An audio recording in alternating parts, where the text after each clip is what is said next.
Hello there, and welcome back to Ingress Point.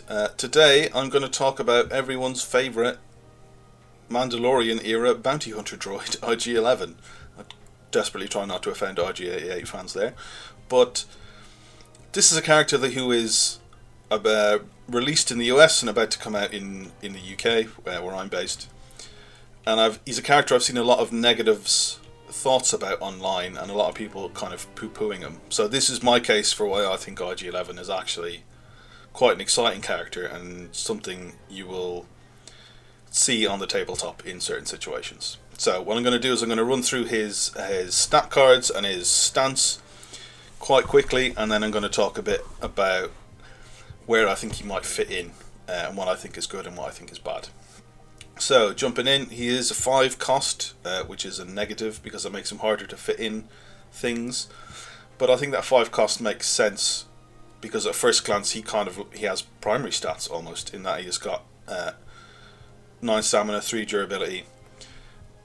So he's quite survivable, and he's got a lot of abilities. And when we get into his stance card, his stance initially looks like it could be that of a primary, but we'll get into that more. So let's run through his abilities. On the Hunt is a tactic, doesn't cost any force, can remove 1 condition from itself and can dash. So that's good. It's nice to be able to dash, nice to be able to do it without paying force. Can remove a condition from himself, so very useful if he's got a pin or a strain on him. It's going to make him quite mobile. He has a reactive ability that starts off costing 0 force.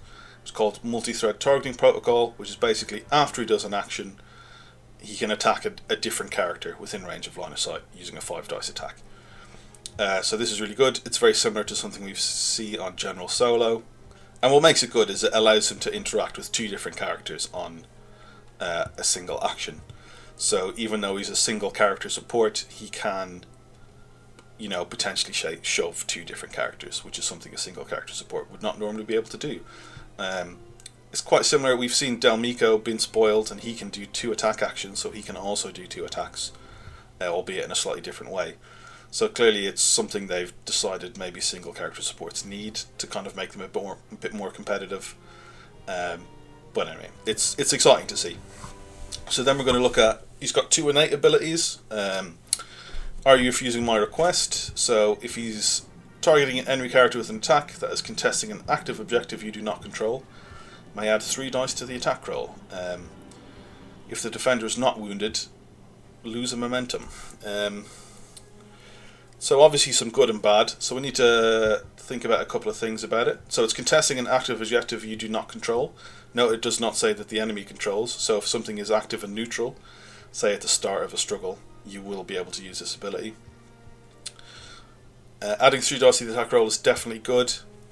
It's similar to what Vader does, and we all know how powerful Vader is by letting you add 3 dice. It's innate, so he's going to be able to do it all the time if he wants to. Doesn't cost any force. However, there is this big condition that if the defender is not wounded by the attack, lose momentum. So you do need momentum to win the game. I mean, not strictly, you could never gain momentum in a struggle and still win it, but I mean, really that's not going to happen. You need to gain momentum. So losing momentum is something you need to be careful about, because if you do lose one, you will need to work extra hard to get it back again later. So it's definitely something you need to consider as to when you use it, because if you just go ahead and willy-nilly throw away all your momentum, you're going to find it very hard to win. But it's definitely a powerful ability, and it's something you just need to pick and choose the right time. And then he has victory through combat is impossible. So in a bit of a tease, I'm going to talk about this later. But basically, he might just blow up. And this is probably the thing that is most divisive on his card. But anyway, we'll come back to that later. Now, stance. So he's got 7 offense dice for both range and melee. He's got 6 and 5 for range and melee defense, respectively. He's got really good defensive expertise with 1 for 1. 2 for 2 to 3 with a reposition. So getting that reposition already on 2 expertise is really good. It makes him quite fast. His offensive expertise is fine. So 1 to 2 or a crit, like it's very similar to Mace Windu. He has that. Although it does peter out a bit more as he gets higher. His melee expertise is quite a bit worse. no crits generating, he's getting damage instead of results, so it's not amazing. But if you can start adding in lots of extra dice with various abilities, then that perhaps won't matter so much. So if you look at the actual results on the tree, he can do potentially up to 7 damage. He also has access to 2 shoves, some conditions, a reposition, some heals. So 7 damage isn't tons, but you know, if you're chipping stuff down, it can be enough to kind of get over what you need to do. The thing about this tree that I don't necessarily like is that the shoves and a lot of the other good things like the reposition and the expose come on squares that don't have any damage on them. So if you're making an attack with IG, you're kind of deciding, do I want to damage this person or do I want to shove this person? You can't do both, when there is a lot of characters out there who can do both. So that's a little bit of a downside on him. But I think overall, he seems like a character who can do what you need him to do when it matters. So if you go on, so this is a table of expected damage of various characters. I think this is important because of his ability that lets him add dice. You need to know if your odds are that you're going to wound or not. So this is done using the 5th Trooper dice calculator. 5th Trooper is a really good blog on the different Star Wars games, and they have a dice calculator for Shatterpoint, and they've done a very good job on it, so I'd recommend you go and have a look at that if this kind of thing interests you.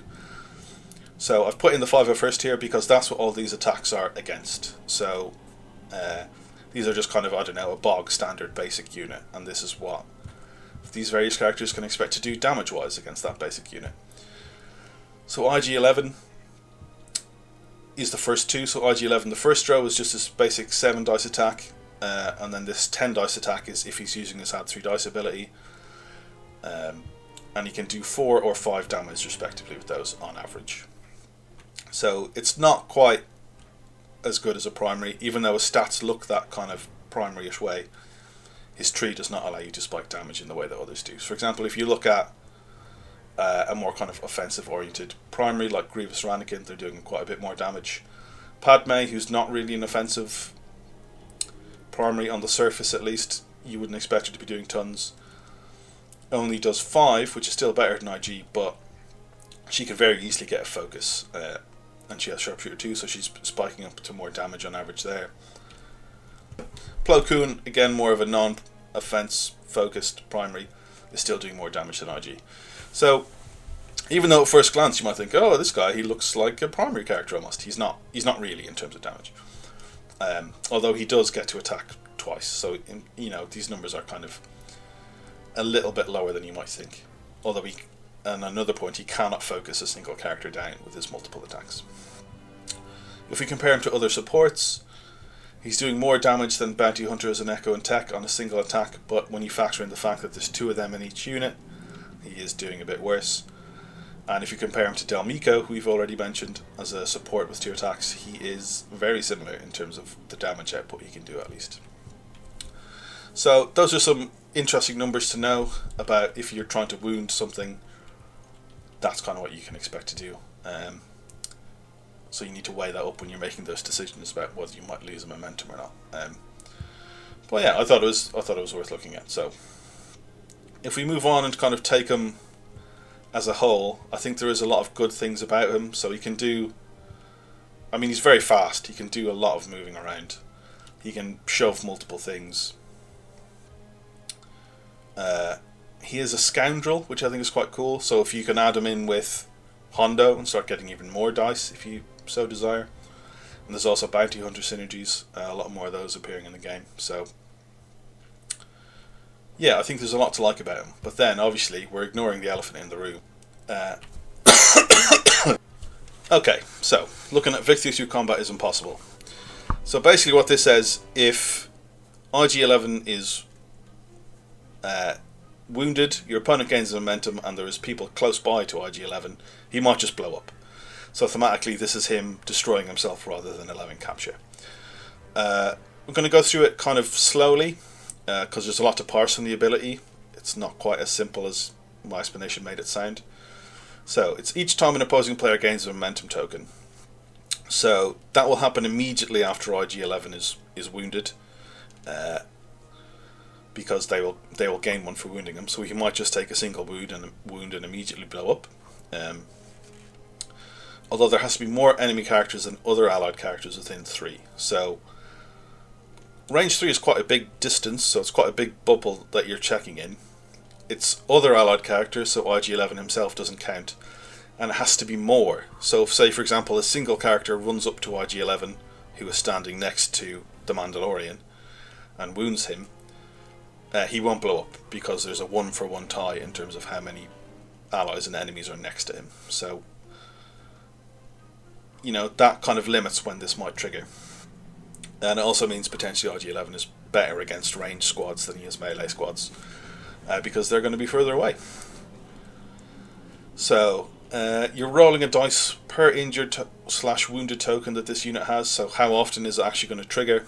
If he's got 1 token on him, it's 3/8 chance, aka just under 50%. Slightly better than a coin flip in your favour, but it's still not something you want to bet your house on. If he's got 2 tokens, it's 39 and 64 chance, aka just under 2/3. You know, getting pretty likely up there. So once he's been wounded twice, the chances of him blowing up really increase. And it's each time your opposing player gains a momentum token. So whilst IG-11 is wounded, anytime one of your other characters is wounded, your opponent's going to claim momentum. Various characters have abilities that lets them gain momentum. For example, Han Solo coming out has an ability that lets them gain extra. Various characters have some that let them gain extra momentum. So, you know, you don't want to leave them standing around being wounded, which is a bit of a negative in that it might push you to want to use your shatter point on him.